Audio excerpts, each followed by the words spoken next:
ಶುಕ್ರವಾರ ಮುಂಬೈನಲ್ಲಿ ನಡೆದ ಮೊಹರಂ ಮೆರವಣಿಗೆಯಲ್ಲಿ ಸಂಭವಿಸಬಹುದಾಗಿದ್ದ ಭಾರೀ ದುರಂತವೊಂದು ಕೊನೆಯ ಕ್ಷಣದಲ್ಲಿ ತಪ್ಪಿದೆ. ವಿಷಕಾರಿ ವಸ್ತು ಬೆರೆಸಿದ ಕ್ಯಾಪ್ಸೂಲ್ಗಳನ್ನು ಸಾರ್ವಜನಿಕರಿಗೆ ಹಂಚುತ್ತಿದ್ದ ವ್ಯಕ್ತಿಯನ್ನು ಪೊಲೀಸರು ಬಂಧಿಸಿದ್ದಾರೆ. ಕ್ಯಾಪ್ಸೂಲ್ಗಳನ್ನು ಸೇವಿಸಿದ ಸುಮಾರು 12 ಜನರು ಅಸ್ವಸ್ಥರಾದ ನಂತರ ಫಯಾಜ್ ಪ್ರೇಮ್ಜಿ ಎಂಬ ಆರೋಪಿಯನ್ನು ಬೈಕುಲ್ಲಾ ಪ್ರದೇಶದ ಪೊಲೀಸರು ವಶಕ್ಕೆ ಪಡೆದರು. ಅಸ್ವಸ್ಥರಾದವರನ್ನು ತಕ್ಷಣವೇ ಸಮೀಪದ ಆಸ್ಪತ್ರೆಗೆ ದಾಖಲಿಸಲಾಗಿದ್ದು, ಎಲ್ಲರೂ ಈಗ ಅಪಾಯದಿಂದ ಪಾರಾಗಿದ್ದಾರೆ ಎಂದು ವರದಿಯಾಗಿದೆ. ತನಿಖೆಯಲ್ಲಿ ಕ್ಯಾಪ್ಸೂಲ್ಗಳಲ್ಲಿ ಇಲಿ ವಿಷದಲ್ಲಿ ಸಾಮಾನ್ಯವಾಗಿ ಬಳಸುವ ಅತ್ಯಂತ ವಿಷಕಾರಿ ರಾಸಾಯನಿಕವಾದ ಸತುಫಾಸ್ಫೈಡ್, ಜಿಂಕ್ ಫಾಸ್ಫೈಡ್ ಇರುವುದು ಪತ್ತೆಯಾಗಿದೆ. ಪೊಲೀಸ್ ಮೂಲಗಳ ಪ್ರಕಾರ ವಿಚಾರಣೆ ವೇಳೆ ಹೆಚ್ಚಿನ ಸಂಖ್ಯೆಯ ಜನರಿಗೆ ವಿಷ ನೀಡುವ ಉದ್ದೇಶ ಹೊಂದಿದ್ದಾಗಿ ಆರೋಪಿ ಒಪ್ಪಿಕೊಂಡಿದ್ದಾನೆ ಎನ್ನಲಾಗಿದೆ. ನ್ಯಾಯಾಲಯವು ಆರೋಪಿಯನ್ನು 2 ದಿನಗಳ ಪೊಲೀಸ್ ಕಸ್ಟಡಿಗೆ ಒಪ್ಪಿಸಿದೆ. ಈ ಘಟನೆ ರೆಹಮದಾಬಾದ್ ಸ್ಮಶಾನದ ಸಮೀಪ ಅಶುರಾ ಮೆರವಣಿಗೆಯ ವೇಳೆ ನಡೆದಿದೆ. ಆರೋಪಿ ಕ್ಯಾಪ್ಸೂಲ್ಗಳನ್ನು ನೋವು ನಿವಾರಕ ಅಥವಾ ರೋಗ ನಿರೋಧಕ ಶಕ್ತಿ ಹೆಚ್ಚಿಸುವ ಔಷಧಿ ಎಂದು ಹೇಳಿ ಸಾರ್ವಜನಿಕರಿಗೆ ಹಂಚುತ್ತಿದ್ದ ಎಂದು ತನಿಖಾಧಿಕಾರಿಗಳು ತಿಳಿಸಿದ್ದಾರೆ. ಕ್ಯಾಪ್ಸೂಲ್ ಸೇವಿಸಿದವರಲ್ಲಿ ಸಲ್ಮಾನ್ ಸಯೀದ್ ಕೂಡ ಒಬ್ಬರು.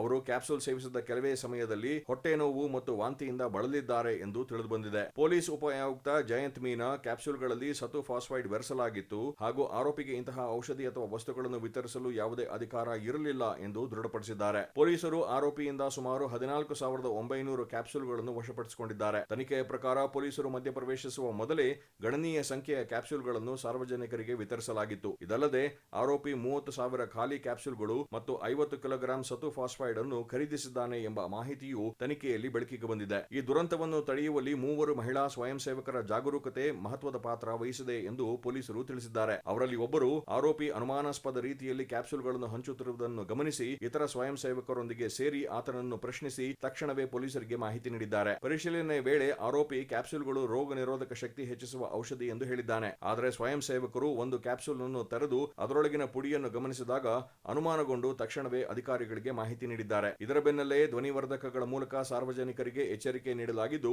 ಯಾರೂ ಕ್ಯಾಪ್ಸೂಲ್ಗಳನ್ನು ಸೇವಿಸಬಾರದು ಎಂದು ಸೂಚಿಸಲಾಯಿತು. ಪೊಲೀಸರು ಸ್ಥಳದಲ್ಲೇ ಆರೋಪಿಯನ್ನು ಬಂಧಿಸಿ ಉಳಿದ ಕ್ಯಾಪ್ಸೂಲ್ಗಳನ್ನು ವಶಪಡಿಸಿಕೊಂಡಿದ್ದಾರೆ. ಅವುಗಳನ್ನು ಹೆಚ್ಚಿನ ಪರೀಕ್ಷೆಗಾಗಿ ವಿಧಿವಿಜ್ಞಾನ ಪ್ರಯೋಗಾಲಯಕ್ಕೆ ಕಳುಹಿಸಲಾಗಿದ್ದು, ಪ್ರಕರಣದ ಕುರಿತು ತನಿಖೆ ಮುಂದುವರೆದಿದೆ.